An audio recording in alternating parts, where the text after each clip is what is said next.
Assalamualaikum warahmatullahi wabarakatuh. Bismillahirrahmanirrahim. Nahmaduka ya ghafuru ya syakuru. Mashalli wa sallim barik ala sayyidina maulana Muhammadin wa ala alihi wa sahbihi asma'in nama ba'du. Tapi monggo lah kita cerita-cerita Islam, cerita-cerita beragama yang rileks.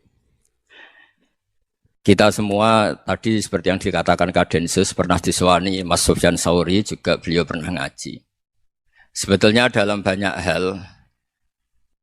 hal-hal yang keseharian itu lebih prinsip ketimbang ide kita tentang hal-hal besar. Saya beri contoh, Allah itu Tuhan yang Maha Kuasa, yang menguasai alam raya ini. Kadang-kadang menjelaskan dirinya itu hanya alladzi at'amahum min ju'. Saya ini Tuhan yang memberi makan kamu saat Anda lapar, saat kalian lapar. Jadi untuk beriman kepada Tuhan yang Maha Esa, kepada Allah, kamu yakin yang memberi makan kamu itu Tuhan. Apapun kecewanya Anda terhadap tetangga, terhadap negara, terhadap mertua, terhadap istri, itu kecewa Anda tidak akan mati. Tapi kalau tidak makan itu mati. Sehingga Allah mensifati dirinya kadang pakai keseharian. Alladzi at'amahum min ju'. Tuhan itu siapa? Yang memberi makan kamu ketika lapar. Tapi kamu untuk syukur itu nunggu punya istri cantik, neriman, gampang diatur, membolehkan poligami. Terus 4 istri itu neriman semua, loyal semua. Itu sombong betul. Mau syukur saja kok repotnya seperti itu.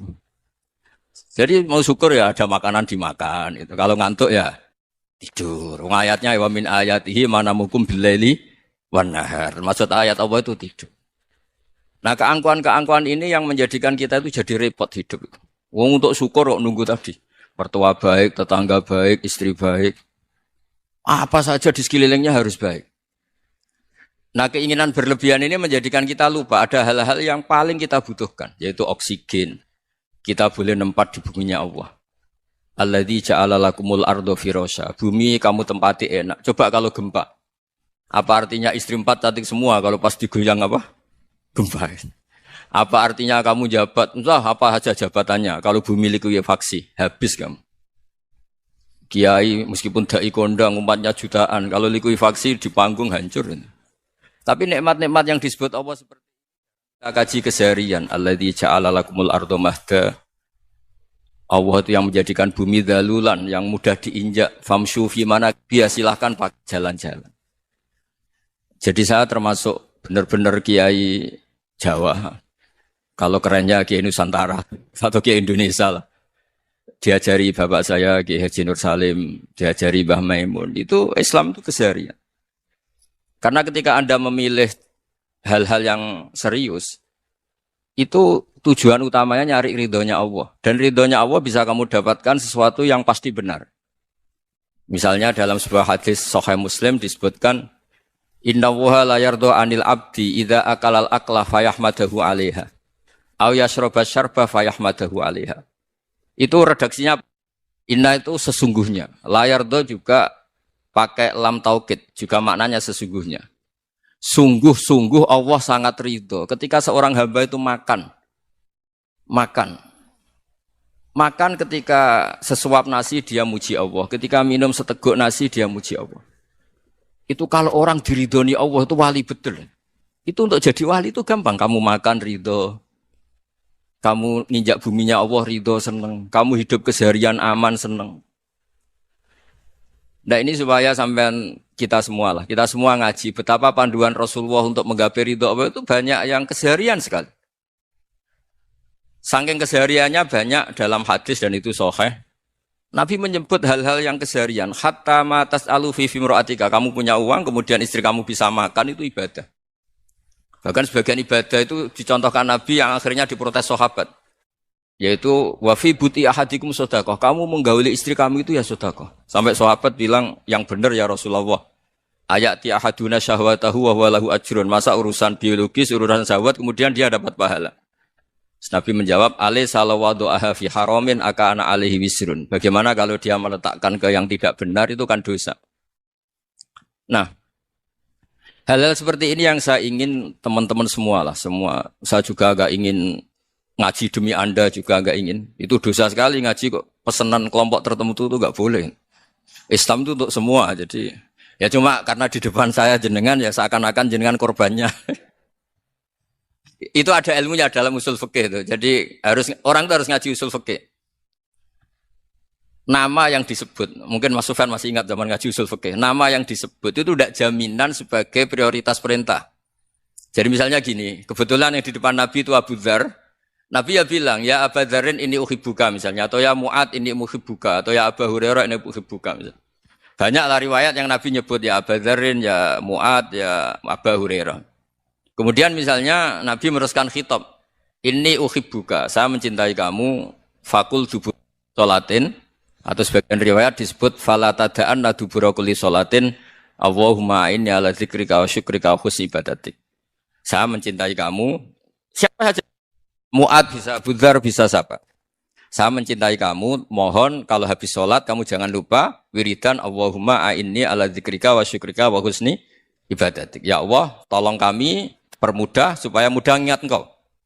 Anda tidak bisa mentang-mentang, wong nama saya Parmin, nama saya Purnomo, itu yang diperintahkan Mu'ad misalnya. Jadi yang disebut satu, tapi khitab itu untuk siapa saja. Saya teruskan ya. Jadi saya mohon semua kita melakukan kebaikan itu kalau dalam kaidah fikih disebut al-yakin la yuzalu bisyak. Banyak kebaikan yang kebenarannya itu 100%. Tidak punya efek samping ke pihak lain, ke kelompok lain, ke komunitas lain. Itu tadi misalnya Anda makan dan itu murah sekali, hanya butuh satu piring. Setiap kunyahan kamu muji Allah, setiap minum kamu muji Allah. Itu redaksinya Rasulullah SAW disebut Allah sangat ridho ketika seorang hamba makan, kemudian dia memuji Allah. Atau minum, kemudian dia muji Allah. Logikanya gampang, negara seperti ini yang kamu harapkan bentuknya kayak apa, mertua, ipar, komunitas, tetangga. Itu nyata terjadi itu kan belum pasti. Sementara yang mesti terjadi adalah kamu butuh makan, kalau tidak mati.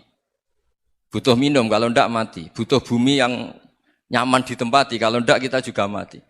Sebab itu Allah kalau menyebut nikmatnya itu hal-hal yang keseharian. Alladzi at'amahum min ju'. Allah itu siapa? Allah itu yang menciptakan kamu bisa makan. Tidak berlebihan, Allah itu yang menciptakan kondisi sosial itu ideal.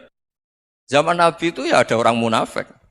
Orang-orang pilihan Allah itu juga diuji orang sekelilingnya yang macam-macam. Semua diuji sesuai konteks zaman dan waktu. Nah, tapi ada ibadah-ibadah yang selalu disarankan Nabi. Sampai Nabi itu pernah ditanya, Ayul Islam ya khairun ya Rasulullah, Islam terbaik itu gimana? Jawaban Nabi itu unik. It'amu to'am. Islam terbaik itu ya makan-makan, santai-santai. Ketika Allah menyebut beberapa kebaikan, falak tahamal aqobah wa ma adrokan apa? Mal aqobah. Terusannya apa? Fakku raqobah. Terusannya apa? Au it'amun fi yaumin di masubah. Ya itu acara makan-makan itu juga Islam. Kenapa? Ya bayangkan kalau tidak ada makanan, kita mati kan? Kondisi sosial tidak ideal itu Anda masih gak apa-apa. Tapi kalau Anda tidak makan, Anda tidak minum, kamu punya istri cerewet masih bisa hidup, punya mertua cerewet masih bisa hidup. Tapi kalau tidak makan bisa mati. Berarti penting mana istri sama makan? Penting mana? Makan. Semoga istri Anda dengar, nanti kamu disuruh makan tapi pulang deh. Itu kalau dibahasakan makan masih memahami. Penting mana nasi satu piring dengan istri. Enggak ada nasi mati, enggak ada istri belum mati. Penting mana? Enggak berani jawab kan? Nah, ternyata Anda ada garang kan di depan istri. Jadi saya mohonlah, mungkin Mas Sufyan Sauri tadi yang bisa bantulah. Teman-teman tuh ngaji yang keseharian saja. Karena kita nyari ridho Allah itu berdasar firman Allah. Dan firman Allah itu menyebut keseharian tuh riang, gampang. Itu tadi misalnya wa min ayatihi manamukum billaili wanar. Termasuk ayat-ayat Allah itu kamu tidur. Maka dulu itu ada guyonan, ada tokoh Mu'tazilah, kelompok dalam Islam yang berpikir manusia itu bisa menentukan ikhtiarnya sendiri. Karena saya bisa duduk, duduk, ingin berdiri, berdiri. Karena kelompok ini enggak terima kalau semua kehendak Allah, nanti bagaimana kalau semua kehendak Allah kok ada hisab, ya ada sanksi. Lucunya itu, dia akhirnya, ini cerita ya, mencintai seorang perempuan, cantik sekali. Dan itu dia menjadi ahli sunnah itu oleh hal-hal yang sepele. Karena istrinya cantik, Ya namanya suami istri itu hubungan intim. Terus ditanya, Mas, masih ingin lagi? Masih. Silahkan diulang lagi. Wah ya tidak bisa. Katanya manusia bisa menentukan yang diinginkan. Itu tobat itu. Itu nggak bisa ditobatkan Mas Sufyan Ats-Tsauri. Orang cantik yang mudah nobatkan orang itu orang cantik. Segampang itu. Akhirnya kita tahu. Makanya kalau dalam kitab Hikam itu disebut al-aqil mayyakul madza yaf'alu wa hubi wal ghafil mayyakul madza af'al. Orang yang punya akal karena sadar ini wilayah Allah, semua milik Tuhan. Itu dia tiap hari berpikir, besok Allah akan melakukan apa terhadap dunia ini. Kamu merencanakan sesuatu mau plesir ternyata gempa. Mau wisata ke Rusia ternyata perang. Kamu tidak pernah tahu apa yang akan terjadi besok. Wa ma tadri nafsum madza taksibu ghada. Tapi Anda semua kita ini sering punya jadwal permanen. Makanya saya kalau diundang siapa saja, sana takdir. Yang jelas Gus ini acara penting. Ya masih acara penting nak pangeran ngersakno piye. Kok ape dadi pangeran, kamu kok mau jadi Tuhan. Itu kadang ya kiai. Penting Gus acara ini jenengan harus memastikan bisa. Loh kamu itu yang ngajarin tauhid, sesuatu itu biadillah kok bilang-bilang apa pasti. Kalau maksa terus tak tobatkan dong kamu kata saya itu. Ya kalau gitu Gus bilang insya Allah. Wah itu hati saya, fisik saya, roh saya sudah bilang insya Allah. Tidak usah kamu latih kata saya. Nah hal-hal tauhid keseharian itu gampang sebetulnya. Wal ghafil yaqulu madza af'al. Tapi orang yang lupa Allah dia setiap hari bilang besok apa? Kita bisa melakukan apa? Seakan-akan dia itu aktor, dia penting, dia subjek permanen, dia. Padahal kita ini hanya objek kehendak Allah Subhanahu wa taala. Karena kita yakin sesuatu yang terjadi di alam raya ini kita tidak bisa apa-apa. Makanya saya sering ngaji, sering bilang saya. Ketika Anda mensifati Allah, Dia yang menghidupkan. Sudah itu tanamkan sehingga ketika kita mati santai saja. Kenapa santai? Allah punya cara menghidupkan kita. Zaman kita hidup juga gak tahu caranya ngelola jantung, ngelola paru-paru. Kamu juga gak tahu ngelola oksigen yang tidak beracun, tidak ngandung polusi. Tahu-tahu hidup. Gak ingin tua ya tahu-tahu tua. Gak ingin mati tahu-tahu mati. Selama ini kita hidup juga gak tahu apa sebetulnya. Hanya gaya tok, punya jadwal, punya planning. Kalau kamu bisa menentukan pilihan Anda, pasti Anda istrinya cantik, 4 neriman semua, kona'ah semua. Nyatanya enggak kan? Ada 1 jelek, cerewet. Wah itu kan, nyatanya enggak bisa apa-apa Anda kan? Dan kamu bawa mati lagi. Itu kan, istri Anda juga gitu, punya keinginan, punya suami yang ganteng, yang jabat, yang neriman, yang enggak poligami. Ya enggak kesampaian juga. Kalau kita ngitung tingkat kegagalan kita itu gagal terus. Ya kan? Nah, terus ingat Allah. Madza yaf'alu wa bi. Orang yang punya akal selalu berpikir Allah itu menghendaki apa terhadap saya. Lalu sama-sama orang itu. Ngelihat orang yang serius. Itu kata Anda itu pemikir berat, serius. Senang punya tokoh yang merengut karena kamu anggap serius. Tapi sebagian orang anggap orang yang serius itu wong merengut, wong masam, wong muka kok ditekuk. Jadi sama itu hati ya muqallibal qulub tsabbit qalbi ala dini karena kita enggak tahu cara berpikir kita tentang orang lain, tentang sekeliling kita. Misalnya kita orang baik yang jenis ngrumat fakir miskin. Ada orang bangun masjid mewah itu janggal. Apa artinya masjid mewah kalau banyak orang kelaparan? Tapi kalau yang jenis pendidikan apa artinya masjid mewah kalau enggak bisa ngaji? Nanti yang jenis infrastruktur apa artinya ini kalau semuanya punya sudut pandang yang berbeda-beda. Dan Islam mengapresiasi semua kebaikan. Tapi katakan semua kebaikan itu adalah kehendak Allah Subhanahu wa taala. Karena apapun baik Anda itu pakai fasilitas yang diberikan oleh Allah Subhanahu wa taala. Sehingga ini yang disebut qulillah tsumadarhum fi khawdihim yal'abun. Ya kembali tadi ke tema-tema bahwa keseharian Anda ini sudah Islami.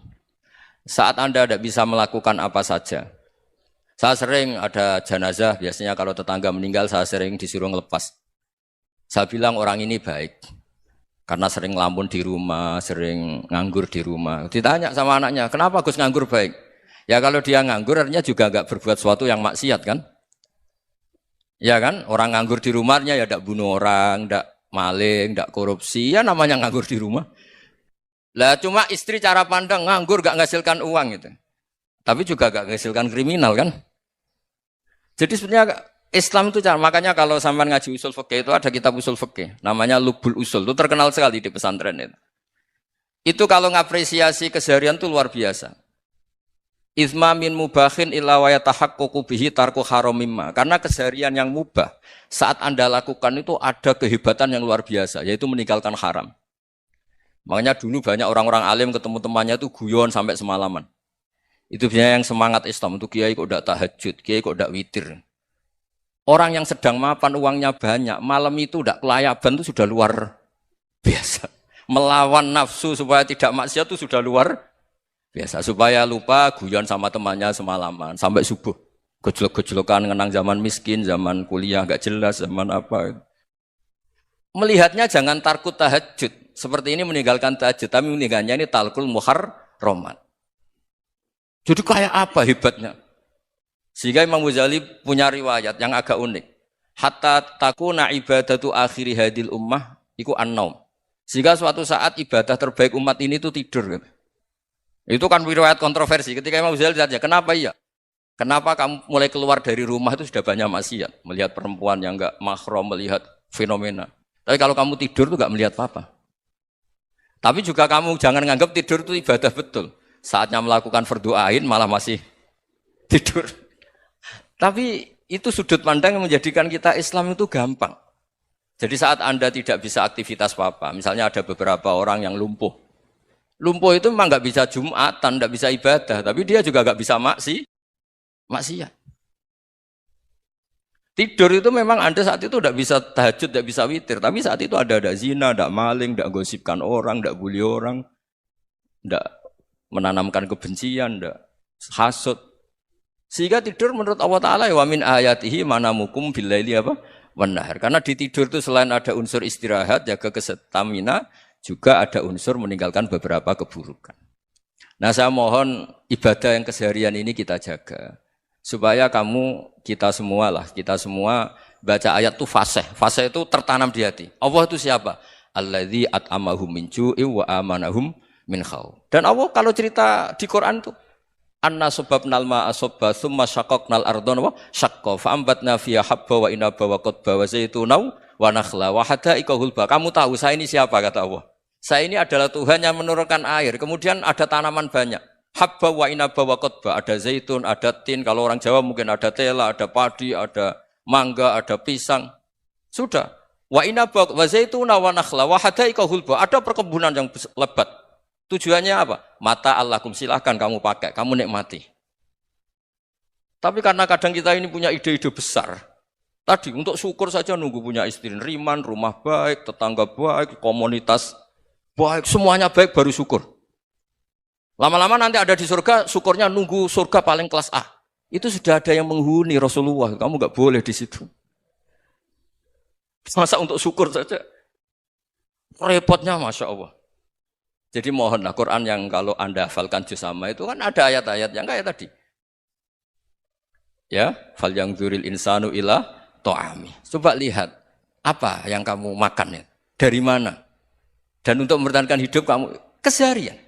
Jadi jangan kira ibadah itu harus membentuk komunitas yang versi Anda. Ibadah itu harus hal yang mulu-mulu. Kesehariannya Anda alami. Loh ini saya tidak bikin-bikin. Saya ngaji bukan karena berdasar pesanan. Itu ayat yang saya baca kan betul ada ayatnya kan. Fal yang dzuril insanu ila ta'ami. Anna sababnal ma'a sabba. Thumma syaqqaqnal arda syaqqa. Fa ambasna fiha habba wa inaba wa qadba wa zaituna wa nakhla wa hada'iqa khulba. Terusannya apa? Mata'al lakum. Silakan kamu nikmati. Mata itu silakan kamu nikmati. Ya kayak sampean dikasih hidangan ya makan. Ya sudah makan. Habis makan ya minum. Habis itu ngantuk ya tidur. Ya sudah normal-normal saja. Kayak apa indahnya Islam. Tapi Anda mencari Islam yang gimana lagi? Nah itu yang diajarkan guru-guru kita, diajarkan sanad kita sampai Wali Songo, sampai Rasulullah SAW. Bahwa pada akhirnya ada jihad, ada perang. Itu dulu memang perang, bukan membunuh. Beda. Dulu kita dijajah Belanda ya perang, dan itu normal karena kita dijajah. Jadi ketika orang lain ingin baik sama kita, wa in ahadum minal musyrikin astajaruka ya fa'jirhu hatta yasma'a kalam Allah. Kalau mereka ingin baik ya kita baik. Makanya ada istilah mustakman, mu'ahad. Kalau mereka ingin damai, berdampingan dengan kemajmukan ya itu yang lebih baik. Karena memang Islam menghormati proses perdamaian. Wa in janahu napa lisalmi ya fajnah lah. Kalau ingin damai ya kita harus damai. Jadi andai kan dulu Belanda datang ke Indonesia kok minta besanan gitu. Ya mungkin kita juga seneng karena memperbaiki hidung kan kalau minta besanan gitu. Nah tapi wong jajah dulu itu kan masalah kan? Apa?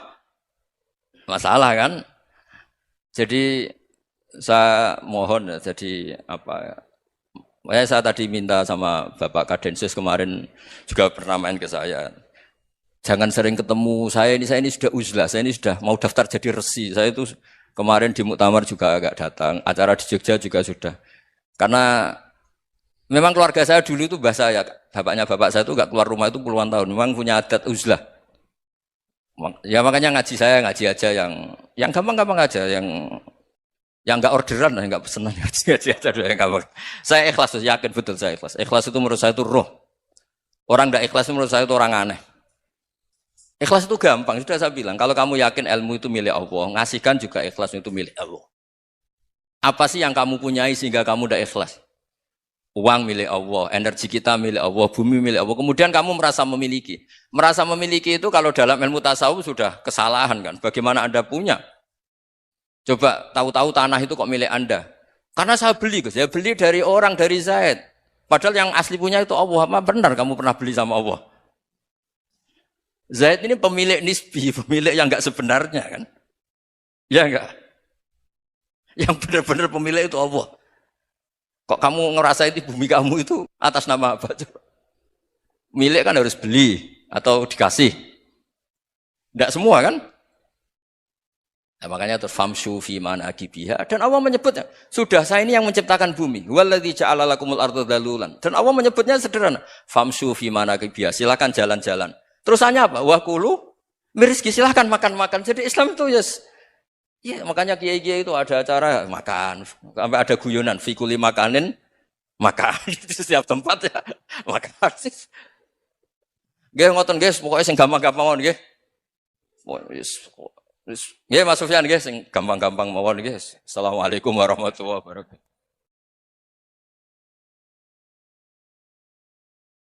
Perasaan saya juga seluruh ulama di dunia. Saya ulang lagi, perasaan saya juga seluruh ulama di dunia. Bahwa Islam masuk itu macam-macam sebabnya. Dulu kita tahu, kita sebagai warga Indonesia, Islam masuk itu ya dibawa orang yang agak kedonyan, ya kayak jenengan lah kira-kira gitu. Ya kayak mbak-mbak ini, ya agak-agak mata duitan gitu. Karena kita tahu rata-rata ahli sejarah mengatakan Islam di Indonesia dibawa kiai apa pedagang.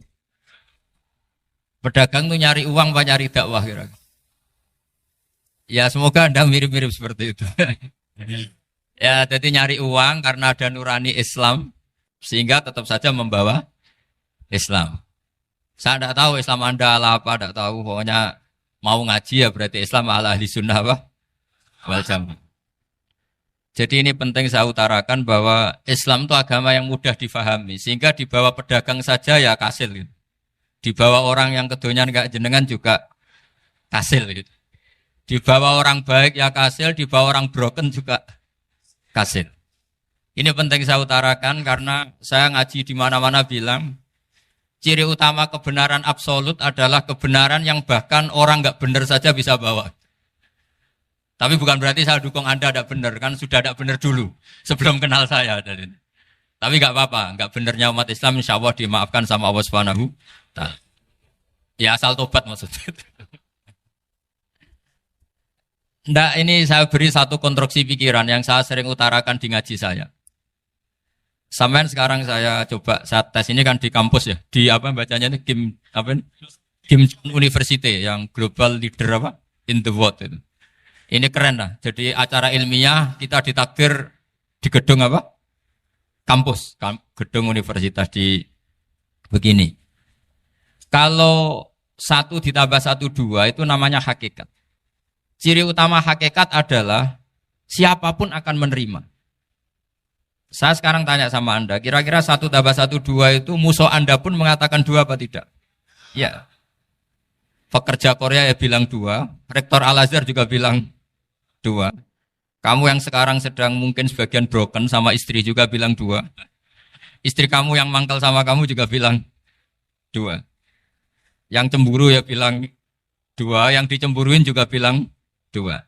Karena begitu mudah kebenaran absolut diterima oleh siapa saja. Begitu juga eksistensi Allah sebagai Tuhan. Itu mudah diterima oleh siapa saja. Sehingga pembawanya tidak perlu seorang kiai atau gus atau mubalek atau ketua muin, tidak. Cukup karyawan pekerja Korea. Karena kebenaran absolut itu kebenaran yang mutlak. Siapa saja yang waras pasti ngakui. Kira-kira orang yang berpikir sehat pasti berpikir begini. Ini yang diajarkan Quran. Bumi ini kadung wujud. Sudah wujud kadung wujud, punya eksistensi. Mungkin enggak sesuatu yang wujud kemudian disebabkan oleh sesuatu yang nihilisme, yang tidak ada. Mungkin enggak? Enggak mungkin. Yang namanya penyebab itu harus sesuatu yang wujud. Di mana-mana penyebab itu harus punya eksistensi. Karena langit dan bumi ini kadung wujud, pasti penyebabnya adalah wujud. Karena wujud penyebab harus bersifat super. Lah bersifat super ini oleh ulama dikatakan wajibil wujud. Itu akal siapa saja akan nerima. Cuma kemudian setelah nerima itu orang macam-macam cara berpikir. Mungkin orang Jawa dulu bilang itu Sahyang Widi. Kalau orang sini mungkin bilang apa itu? Dewa atau apa ya? Enggak tahu saya itu. Karena itu yang teman sampean, enggak teman saya itu. Tapi yang jelas begini, ini konstruksi ini harus kita jaga. Nanti saya bacakan teks hadisnya. Kebenaran sejati ciri utamanya adalah ada absolutisme, ada kebenaran mutlak. Ciri utama kebenaran mutlak adalah diakui bahkan oleh siapa saja, termasuk oleh orang fasik. Orang fasik itu orang enggak benar. Misalnya ada imam masjid besar Istiqlal, ditanya 1 + 1 bilang apa? 2. Nanti kira-kira yang lonte juga bilang apa? 2. KPK juga bilang koruptornya yang ditangkap 2. Nah, eksistensi Allah sebagai Tuhan ini kebenaran yang absolut. Maka agama ini juga boleh diterima oleh siapa saja, termasuk oleh orang fasik, orang enggak jelas. Ini penting saya utarakan karena sekarang marak kelompok yang mengatakan orang Islam kalau zina menjadi tidak muslim, orang Islam kalau korupsi menjadi tidak muslim. Salah sedikit tahlilan jadi kafir, percaya wasilah jadi itu tidak benar seperti itu. Karena kebenaran eksistensi itu kebenaran yang enggak bisa diganggu gugat. Seperti Anda ini kan warga Indonesia. KPK ya warga Indonesia, koruptornya juga warga. Apa setelah dia korupsi lalu tidak warga Indonesia? Tetap warga. Orang yang meyakini kalimat tauhid setelah dia salah, apa terus tidak tauhid? Kan tetap ya? Maka dia tetap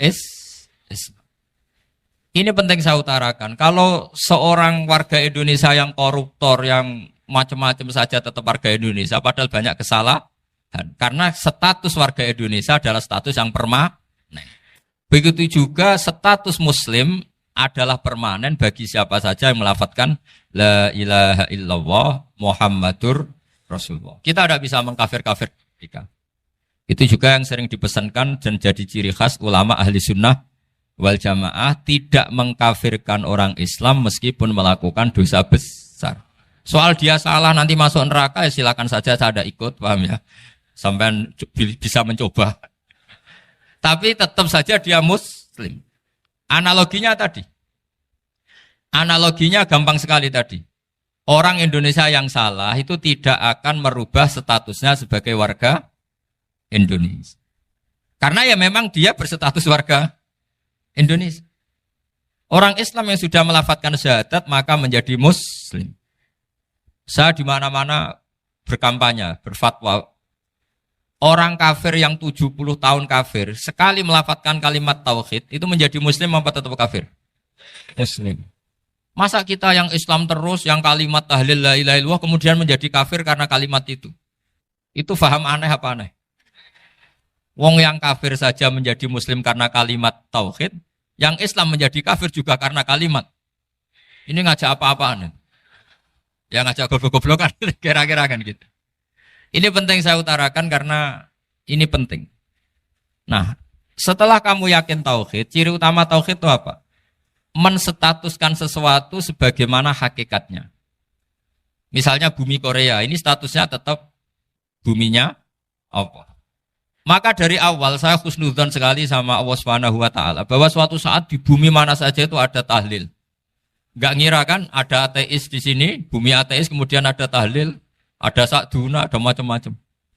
Karena kita ketika sholat, makanya saya tadi janji akan memaknai kalimat-kalimat yang sering Anda baca ketika sholat. Di sholat saat ada itidal ngendikan apa? Rabbana lakal hamdu, ayo dibaca, mil'us samawati wa mil'ul ardi wa mil'u ma syi'ta min syai'im ba'du. Sama nani secara tradisi pesantren, Rabbana do pangeran kita, laka iku kaduwe panjenengan alhamdulillah segala puji. Engkau punya segala puji. Mil'us samawati, yang pujian itu memenuhi langit. Tentu langit itu penuh dengan pujian. Semua malaikat bertasbih, bertahmid. Karena malaikat tidak ada yang kerja di pabrik, itu tasbih terus gitu. Gak ada yang nyari uang. Gak ada yang cari won ya. Apa won ya kalau bahasa. Kalau di sini enggak, kiainya aja nyari uang. Terusannya apa? Wamilul ardi, dan pujian itu memenuhi bumi. Korea termasuk bumi Allah apa enggak? Jadi saya sudah menduga suatu saat Korea itu ya penuh dengan pujian. Dan ini betul. Siapa yang ngira kalau di bumi Korea ada yang hafal lagu Sakduna itu? Itu lagu kesayangan guru kita semua, Kiai Haji Maimun Zubair. Gak ada yang ngira. Siapa yang ngira kalau di sini ada ngaji seperti ini? Di Rusia juga sama. Uni Soviet itu negara ateis.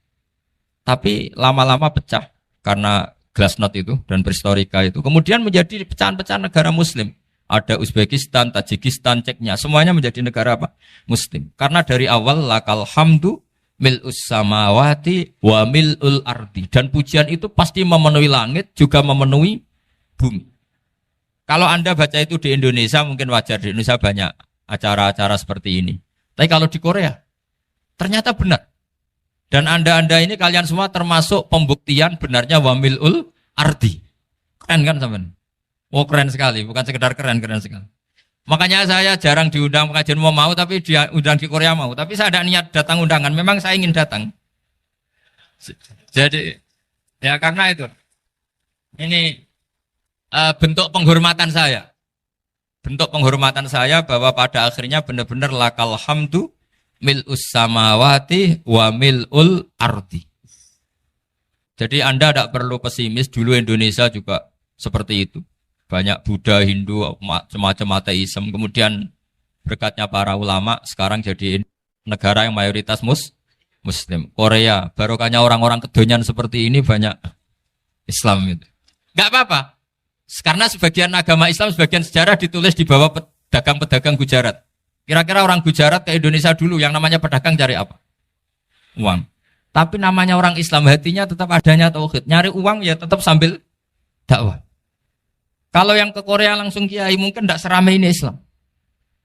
Karena kalau kiai datang langsung dicurigai jadi misionaris. Jadi ribet malah. Tapi kalau sampean nggak ada yang curiga. Namanya pekerja saja nyari uang. Dan itu memang fakta. Cuma kadang ya sadar terus ya bagus lah seperti itu. Nggak apa-apa. Maksud saya ini saya memberi support, memberi tasjek bahwa Allah itu luar biasa. Jadi kalau ingin menyebarkan agamanya macam-macam. Kadang kiai tidak bisa mengislamkan orang, itu anak-anak mahasiswa pacaran, itu banyak yang pacarnya itu masuk Islam. Tapi sampean jangan bilang pacaran halal, ya tidak pernah halal. Tapi Allah kalau menghendaki memberi hidayah itu jalannya macam-macam. Ada yang lewat kerja, coba yang bayangkan ada tahlilan di Korea itu semua kiai tidak pernah bayangkan. Tapi setelah banyak pekerja di sini, kemudian mereka insaf atau sedang insaf, tidak tahu ini. Sampai kapan insafnya juga tidak tahu. Tapi yang jelas ini hebat. Ini apa? Hebat. Tahu-tahu ya seperti ini. Makanya iman saja Rabbana lakal hamdu mil'us samawati wa mil'ul ardi. Masih ditambahi wa mil'u ma syi'ta min syai'im ba'du. Karena Allah itu zat yang tidak terperikan, zat yang tidak terbatasi. Maka pujian di langit dan bumi ini masih kurang. Masih ada apa saja yang nanti akan dipenuhi oleh pujian kepada Allah Subhanahu wa ta'ala. Wa mil'u ma syi'ta min syai'im ba'du. Dan pujian kepada Engkau ya Allah akan memenuhi semua ruangan yang Engkau kehendaki. Mungkin suatu saat negara-negara yang sekarang yang paling minim Islam itu di Amerika Selatan. Kayak di Argentina dan sebagainya. Itu nanti suatu saat nanti suatu saat juga penuh dengan pujian karena tetap Rabbana lakal hamdu mil'us samawati wa mil'ul ardi wa mil'u ma syi'ta min syai'in ba'd. Saya di Jogja setiap akhir ngaji saya ajarin wiridan. Mungkin wiridan ini tidak asing bagi jenengan karena sering saya baca. Subhanallah wa bihamdihi adada khalqihi